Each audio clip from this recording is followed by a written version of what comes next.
Have you ever had the fascination with something that was just short of being amazing? Maybe it was a TV show without the means to pull off its vision, or a solid sports team that couldn't quite make the playoffs. Maybe it was something that came out at an inconvenient time, or maybe even in the shadow of a bigger, more impactful cultural phenomenon. The Sega Game Gear was a handheld device from the 90s that consumed way too many AA batteries to be a household name.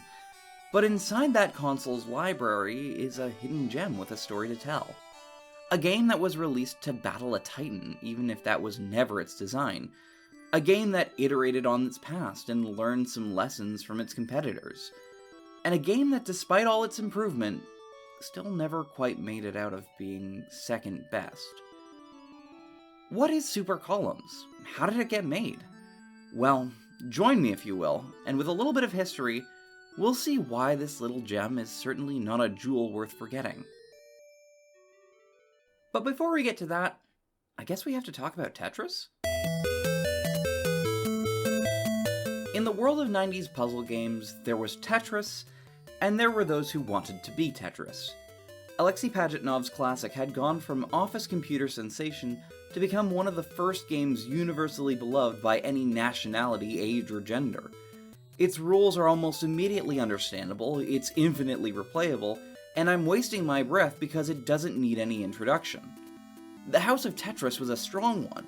However, after its superb Game Boy release in 1989, there was one downside. When you make arguably the best video game of all time, what do you do for a sequel? How do you differentiate from the smash hit that had come before? What would be the next game to strike the motherlode of this untapped goldmine in gaming? This was the question on the minds of every big game publisher at the time, and no more so was it true than 16-bit rivals Nintendo and Sega. Sega, who had been thwarted by Nintendo's license exclusivity to Tetris, were searching for a game that they could release for their new contending platform, and their solution was the original Columns. Like Tetris, it wasn't an in-house creation, but rather made by an American developer, Jay Gearson, who designed the original program as a training exercise for work. It shares what would be considered the traditional Tetris formula, of dropping randomized pieces down a well, with the failure state being if your titular columns reach the top. For added complexity, the difficulty levels of Columns don't just feature faster drop rates, but more patterned pieces. While it might be perhaps accused of aping Tetris for these reasons, their separate gameplay styles really go into different methods to make player satisfaction work. Tetris is more or less a game about harmony. You can only clear a row when a block has been placed on all the horizontal tiles, and done using an ensemble of 4-block patterns. Usually, the gameplay will see you sort these in a method that's not soon to last based upon the random scattering of shapes that will come next. These blocks normally add chaos to the harmony, with blocks coming that make you rethink your current architecture and at worst have you scrambling to find a place for the piece. That's why the quad row clearing Tetris is so coveted. It's a sign of building efficiently and with the expectation of the unexpected. For that reason, each round of Tetris is endearing for how it balances anxiety and relief. Anxiousness for when the wrong pieces come in, but a feeling of balance when you can pull it all off and restore order. On the other hand, the main satisfaction of Columns is setting off chain reactions. Much like Tetris, there are different ways of scoring points to different degrees of effectiveness. The most basic way of scoring points is to place down a column and simply match 3 pieces together. But as you get better, there's a higher skill ceiling to making your matches more complicated. Not only can you match tiles diagonally, but there are also a couple of smaller patterns to match 5 pieces together in one go. The real brilliance, however, is when your matches cascade. After a match is made, gravity takes effect and the tiles that are remaining will fall down to whatever is below them. As these tiles fall, however, they have the ability to make more matches. The thing that happens here is then for a player to strategize the most effective chains possible. Sometimes these matches can be accidental or incidental, but both options give a brief moment of pause as you watch one match cascade into the other. Especially when you're on the precipice of defeat, there's nothing like chaining matches to save your bacon at the last minute. These combinations, intentional or not, kind of make you feel like a genius if you can pull it off, and it's in my opinion a much different release of dopamine than the Tetramino. But that's kind of the problem, isn't it? This is a video about columns, and I can't go 2 paragraphs talking about columns without bringing up another game. In some ways it makes sense. Only one of these titles is in the Video Game Hall of Fame. Only one of these games was so popular it was able to jump over the Iron Curtain, and only one of these games is still so popular enough that I can find an official version of it on the App Store. It doesn't help that historically, Columns was marketed to compete with Tetris from Sega, and quite plainly, Columns was on the losing side of a console and handheld war. It was a game made in the wake of Tetris, but not with the intent of its creator to be something that would usurp it. Nevertheless, now that the marketing association was made, the only way Columns could have a chance to shine would be if it iterated upon itself and came back in a fresh, new, and memorable way. Columns would need to do what Tetris failed to do, make a sequel that still kept the same lovable formula, but be different in a way that made people prefer it over the original. And you know what? They actually kind of did it. Just slowly and surely. The first iteration would be in the arcades with the release of Columns 2. If anything, it was more of an expansion to the original and an excuse to develop the B-side mode that was on the Game Gear version. What it also did, however, was play with the visual strengths of the series. Since Sega's acquiring of the property, they had given Columns an almost lore-infused identity. Its Sega Genesis and arcade versions had stylized this to be like an ancient classical divine game. The pieces were very much objects of modern classics such as Bejeweled, and it's certainly an improvement from the plain but necessary patterns on the original computer versions. Game Gear Columns returned to a more agnostic approach, probably due to the small amount of space early cartridges had at that time, but what it did do really well was give you some options to change the icons of your pieces. Perhaps you might change things to be visually clear or classic, but you can also change them to be fruits or card suites to give yourself a challenge, or, add a little bit of flavor. Columns 2 revisits this idea to make a more enticing visual journey. It still has its classical style, but in between flash sections, it will change the atmosphere to be futuristic or from the past. It's nothing groundbreaking, it was developed in under a year, but the idea of going to different places and changing up the icons gave Columns a sort of visual identity, more so than a game about just stacking bricks. It was a good step in the right direction of making it unique, but Sega wasn't putting all its eggs into the Columns basket, and soon Columns, even internally, would see far less focus from its publisher in the search for the next big Tetris successor. So I guess we have to talk about Poyo Poo. In 1992, Sega would work with Compile Software to release a version of their new puzzle game, Poyo Poo. Similar to Columns, Poyo Poo sees you matching colorful Poyos into pairs of 4 or more, and these matches, depending on their potency, will land you a higher score. More importantly, though, it will send a number of garbage Poyos over to your opponent. If Tetris was about harmony and Columns was about making you feel smart, Poyo Poo is a bit of both with a tasteful helping of vengeful combat. Poyo Poo is a game decked out with a battle-adventure mode. The story of this game would see you facing off against different magical creatures from its original setting. Each of these characters would have a memorable little quip before starting, and in the middle of the screen would be reactionary expressions from the opponent based on how the game was going. This was a huge next step approaching the sometimes tranquil yet lonely atmosphere of most puzzle games in the genre. It gives you the focus of not just clearing as many boards or getting a high score, but to defeat individual members of this colorful cast. Poyo Poo was certainly taking notes from the fighting games of the time, all of which were vying for your quarters to play with very memorable characters, and giving you a one-player option against an AI if another player wasn't available. This game was widely popular, and in its North American release, Sega would roll out the red carpet of its own VIP franchises to suit it.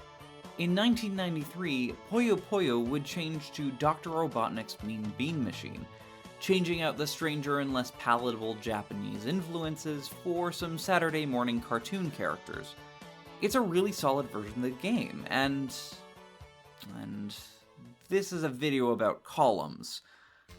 The truth is, this new kid on the block took a lot of wind out of Columns' sails. It also was a game about making chain reactions and making you feel smart, but the new competitive battle mode and its characters really made the game feel more frantic and action-packed. Now, not only was Columns in second place in a rivalry between another console's puzzle game, but now second place in its own console library. Not to mention, these little gelatinous beans would also see themselves dropping on the Super Nintendo, with its publisher's own spin via Kirby's Avalanche. In fact, Columns 3's release very much felt like a game reaching for the success of Poyo Poo. To its credit, Columns 3 did make a lot of interesting choices and changes. It brought in items, a life system, and some new active hindrances to the opposing player. It also made use of the Sega multi-adapter for up to 5 players competing, which was cool, if a little niche. It added special versions of certain colored gems for bonuses if they were cleared, and it changed around the magic block system so you could use it in the new battle mode. All good choices. But, you know when you're playing a game that's really good, but it's obviously copying something else, so it makes you think less of it? That's sort of what Columns 3 is. Don't get me wrong, it still has some very tangible problems like boring opponents, a less interesting Egyptian pyramid setting, and box art that looks 90s in all the wrong ways. But you can see how badly it wants to be Poyo Poo based on its presentation. The strength of Columns came from how it differentiated the formula of other games of its time. According to an interview from Retrogamer magazine, Jay Gearson's inspiration was not to be more or less like Tetris, but to create a fun puzzle game that was more of a complex yet satisfying version of tic-tac-toe. Columns 3 proved that making changes based on a trend or another game's success wouldn't cut it. In order to have a unique identity, it would have to feel original. This back to what made it great approach would be partly remedied first in the arcade. 94 would see the release of Stack Columns. It's mostly a retread of mechanics from previous games, but from a presentation level, it certainly is unique. Understand that I can't make this next part up, and if I were to not mention it, it would be doing you a great disservice. The story of the game is that your father has gone missing or potentially murdered, and to get to the bottom of this, you need to enter a crime syndicate's competitive Columns tournament. As you go along, you'll face off with a very interesting cast such as a super intelligent monkey, a cyborg, and an anime character who's actually a sniper. None of these are as gosh darn insane as after beating your own father and facing what is essentially a baby Ewok. Once you defeat him, your father explains that he joined the crime syndicate to prevent the end of the world, which would only occur if someone beats this guy in a game of Columns, and with that said and done, the world is destroyed. Video games. With this setting, it was still a battle-centric in the vein of a certain bean-centered puzzler, but at least it wasn't trying to go in the same kawaii mascot aesthetic. There's nothing necessarily wrong with a battle-themed puzzle game, and we'd see more of them as the years would go on. The vibes were certainly original. Now it was just time to get the gameplay back with a fresh new coat of paint. And now, we're finally here. Super Columns released exclusively for the Game Gear in 1995. It's about twice the size or more of the original Columns cartridge, and while it doesn't do anything incredibly outlandish from what had been seen before, it feels very much like a sequel growing in the direction that feels natural to the series. Well, natural and perhaps heretical, because, well, you see, you can also flip things horizontally now. Yes, no longer are columns the only way the pieces can land, but upon playing it, you realize that this is a very good evolution of the formula. You might still drop pieces, mostly on the vertical side, probably due to habit, but this game is very much built to excite with consistent and continual matches. This makes it so that if you wanted, you could probably make a 3-in-a-row match every time you place a block. A proto-Bejeweled, if you will. With this change alone, it overhauls the gameplay on almost all fronts. A new component to the Endless mode is the bottled flame icons. These are a little less common, but when they do show up, they have the ability to clear the direction in which they were matched, and super matched versions of these also have the ability to clear the whole screen. These guys are a blessing and a curse. Because they come rarely, they clutter the well while they aren't in use, and much of the time the combining nature of these can sometimes make the payoff not worth the while. It's definitely something that is made for more skilled players to take advantage of, but it does add some friction which is not always welcome. Again, it may be due to an old habit of playing the original, but sadly the option to toggle these off in Endless mode doesn't exist.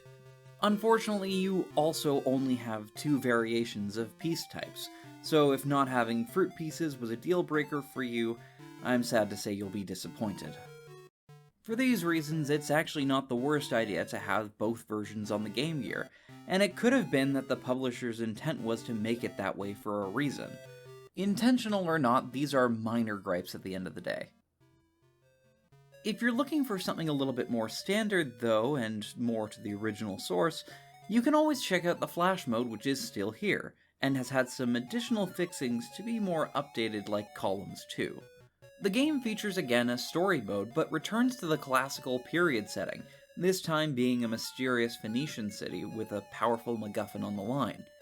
Each opponent you face is under the lead of the evil merchant Sirhand, who are supposed to stop you if it weren't for their poor gambling habits and an absolute love for playing columns.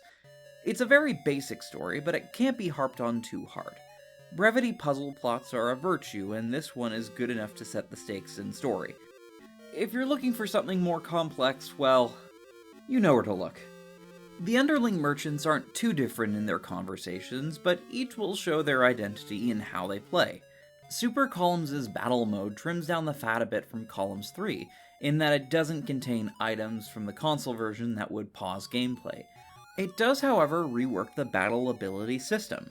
Depending on the points you bank by scoring matches, you'll have a different ability to fling over at your enemy, and vice versa. The description of these abilities are listed in the manual, so to a new player who just pops in a cartridge and starts up the ROM without reading it, will probably learn these abilities by them being used at them. The first goon will drop stone blocks which cannot be matched with, the third baddie will use an ability that stops you from flipping tiles. It takes a little bit of getting used to, but once you get the hang of it, it's a really solid battle element to go along with the rows that you also are sending to your opponent. Overall, the story mode is very competent and does a great job of giving replayability to a perfect run. Add this story mode to all the other improvements, and you've got a bona fide classic. Columns had essentially put in the work to up its game, and it was fantastic. Now, instead of shamefully comparing what Columns lacks, it actually works well to spot the differences. Visually and audibly, things look and sound much better than the Game Gear port of Mean Bean Machine. And sure, there is a handy password feature in Mean Bean Machine, and a neat multi-tiered puzzle mode, but it's not like it's that impressive. And hey, going toe-to-toe with the big guy, it doesn't measure half bad either. 3 years later, when Tetris DX would release, it would include a battle mode against the CPU, but no story, and it would have some extra modes aside from Endless, but nothing that changed the formula. It would have some neat animations for celebrations, but nothing too intriguing in the visual department. And hey, even if it did have a feature to save your highest scores, it's really not that... This is a video about columns. When Super Columns came out, Sega's over-influx of new hardware had made for a big rift with consumers and retailers. On the side of print, that meant that unless you were a dedicated Sega magazine, you were lucky to see Game Gear representation. Meanwhile, Nintendo had swept in with an aggressive marketing revamp of the Game Boy for its Play It Loud campaign. Thankfully, it did get press and pretty good reviews, but when it did, it was usually near the back of the magazine, usually with half a page or less of coverage, and when the reviews came in, a large portion of them either compared it to Poyo Poo or Tetris. So after all the change, Super Columns still wasn't enough to not be second fiddle. By the 2000s, Sega was just not releasing Columns games anymore, and the ones that did release took away all the gameplay improvements from Super Columns. On the other hand, in 1998, Sega would buy the rights to Poyo Poo from Compile, and has since continued to make new versions of the game constantly, including a crossover with Tetris. Multiple times. It's just frustrating to see these games succeed and another one get forgotten. But the original Columns wasn't made to compete with Tetris, or Poyo Poo if it existed at the time. I love Tetris, and I love Poyo Poo, so knocking them down a peg is silly, because I guess that's just what we tend to do when the popular thing sucks up the oxygen from other conversations. Columns wasn't made to be better than something else, but Super Columns was made to be better than Columns, and it does that very well. When we find something we like, we tell people about it. Word of mouth can do wonders, but when we speak the praises about one thing, there's no need to put the other popular choice down if it's also really good. If we do that, we're just stealing more oxygen from the thing that we want to talk about. It's a recommendation 30 years too late, within a video with a runtime that would be shorter if it didn't obsess over the successes of others. But if you turn your eyes to the right of the first chair, there you'll see the second fiddle. And that fiddle plays pretty sweetly too. Hey! Thanks for watching this video. If you like what you see, make sure to subscribe so you know when new uploads are released.